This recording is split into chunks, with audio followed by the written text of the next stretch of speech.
માનગતિ કરવા અને પછી એમાં ત્યાંથી જાણે છે સત્તાધાર. તો અત્યારના તો એમની વાટે સીવી હમણાં આવવાનું. Like powder like. તો એમ કહેશે લાઈક કરો અને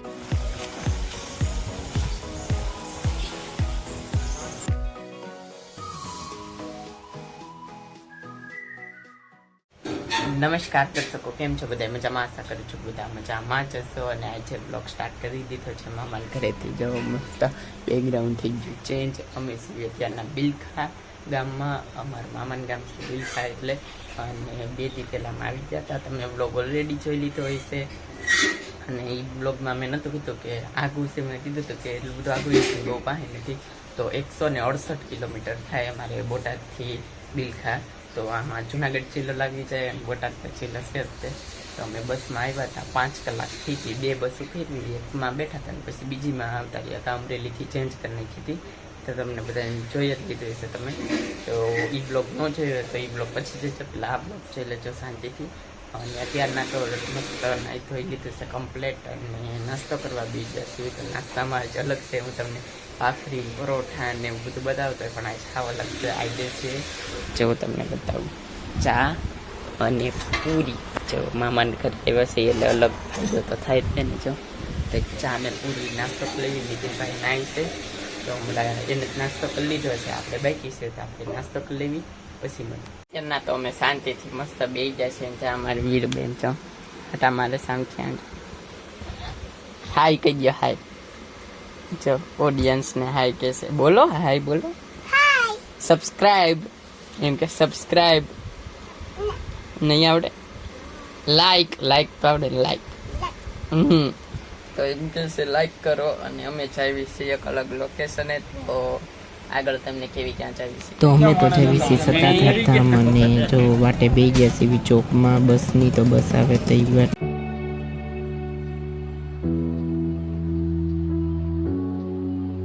ત્યાંના તો મસ્ત બસમાં બેસી ગયા છીએ. પણ છે ને અવાજ વધારે આવે છે અને ફેસમાં છે જે લાટ નથી આવતી. એટલે મેં પછી નથી આગલો કેમેરો કરતો. એટલે કેમેરો આગલો જ ચાલે છે પણ મોટું ઘરે જઈને બતાવીશું. કારણ કે બહુ પવન એટલો આવે છે. અને અત્યારના જો મસ્ત બસમાં બેસી ગયા છે.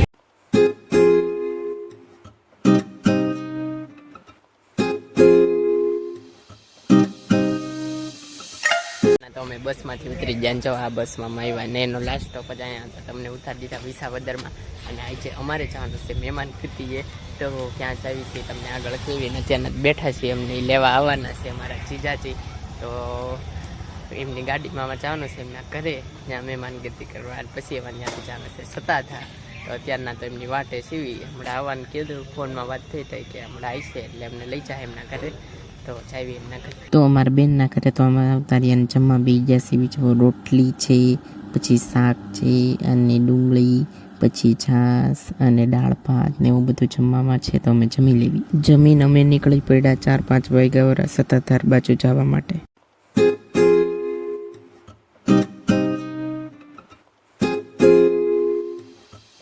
અત્યારના તમે પગી ગયા છીએ સત્તાધાર ધામ. અને કુતરા થોડાક ભણવા માંડ્યા છો.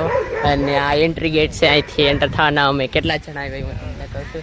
જો અમારા જીજાજી આવ્યા છે, આ અમારા બેન, અમારા મામી, એમને ચંદ્રી ઢાકેલી, અને મારા ભાઈ નીતિન, અને આ મારા મામાની છોકરી વીરુ. અમે આટલા જણા એક ગાડીમાં આવ્યા. જો તમને ગાડી પતે જો આ ગાડીમાં અમે આવ્યા બધા કેટલા 6 જણા અમે એક ગાડીમાં આવ્યા. હા અમે આમાં આવ્યા બધા. અને હવે જાવી છીએ દર્શન કરવા. અને પછી નાવાનું છે તો તમને વિગતવાર બધી એટલે જે જાવી જ્યાં જાવી તમને પણ દર્શન કરાવી અને તમને પણ આગળ વાત કરી. તો આગળ કીધું એમ કે આ એનો એન્ટ્રી ગેટ છે. તો એન્ટર થઈ જાવી અંદર દર્શન કરવા માટે.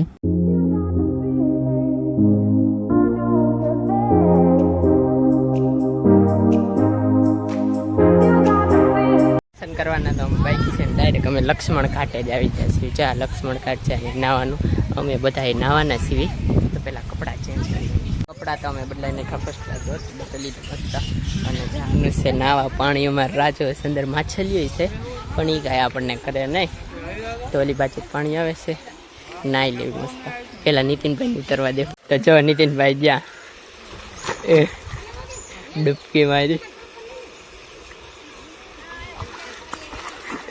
તો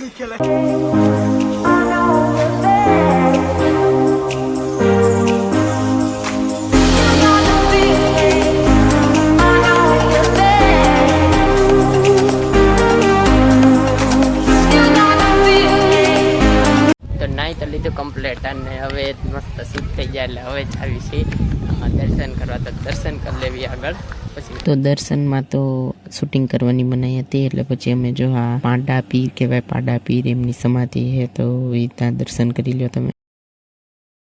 ત્યાંથી તો અમે નીકળી ગયા અને રસ્તામાં અહીંયા જો પંચકેસરી હનુમાન દાદાનું મંદિર હતું તો ત્યાં આવી ગયા સીધા થાર ઉપર મંદિર છે જો, એટલે પહાડ ઉપર મંદિર છે. કારણ કે મસ્ત વ્યૂ છે જો 360. અને અહીંયા બાળકો રમી શકે એટલે જો કિડ્સ એરિયા એટલે શું કહેવાય હિંચકાને એવું હોતન છે કે બાળકો રમી શકે. આ ટેમ્પો ક્યાર ન ચડે પણ ચડી નથી ટકવું છે જો અરર. આ ટાયરને અડવાની મનાઈ છે તથા બેસવાની મનાઈ છે ને એ બધા જો હિંચકા ખાય. આગળ હજી જેમ ઉપર જાતા જઈએ એમ અલગ અલગ નજારો જોવા મળશે. પંખ આમ પવનનો છે ને મોબાઈલનો ઉડી જાય એની બીક લાગે છે એટલો પવન છે. તમને હમણાં તો જઈશે પવનનો અવાજ. જાય હવે લોકેશન આવશે મસ્ત મસ્ત.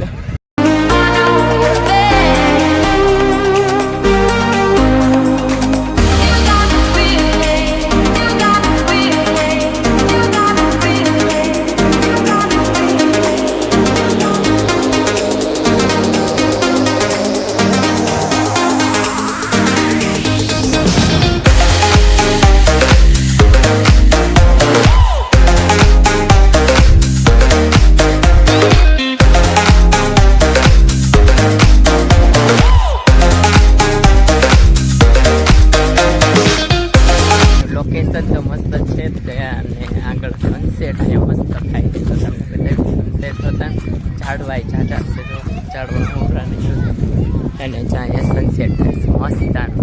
ધાર ઉપરથી એટલે અહીંયા પવન ડેન્જર છે એમ બોલવી બહુ ક્લિયર નહીં આવતું હોય. જો સનસેટ થાય મસ્ત. આ બાજુ ડેમ છે. કયો ડેમનું નામ કીધું? આંબાજળ ડેમ છે. જોઈ શકો છો તમે. પવન મસ્ત નેક્સ્ટ લેવલનો.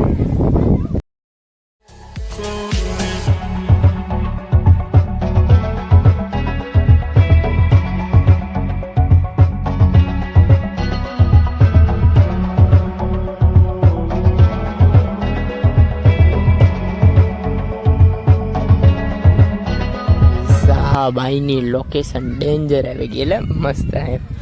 જો સનસેટ થઈ ગયો છે. થોડાક સુરત દાદાજી બહાર છે હમણાં એન્ડ થઈ જશે. આપણે પ્રસાદી લઈને સત્તાધારમાં જવાનું. જો સત્તાધારની જગ્યાએ દેખાય છે અહીંથી બધા હિંચકા ખાઈશું. તો અત્યારના તો હાંજ પડી ગઈ જો અહીંયા બેઠા બેઠા અને અમે ભેળ ખાવા બી ગયા છો. ભેળ બનાવી હતી જો વીરુબેન ભેળ ખાઈ છે પેલા. જો અરે વાહ બધા ભેળ ખાવા માંડવી પછી મળે. કેટલા બધા નજારા એન્જોય કરીને તો અત્યારે અમે ઘરે આવતા રહ્યા છીએ અને સુઈ જવું છે ધાબા ઉપર. હે શું હમણાં તો બ્લોગને એડ કરવી. જો તમને આ બ્લોગ ગમે તો લાઈક કરજો, શેર કરજો અને મારી ચેનલને સબસ્ક્રાઈબ કરજો. તો મળીએ આગળના બ્લોગમાં. ત્યાં સુધી બાય. અને હા, ખાવાનું પીવાનું મજાની લાઈફ લાઈટ મસ્ત.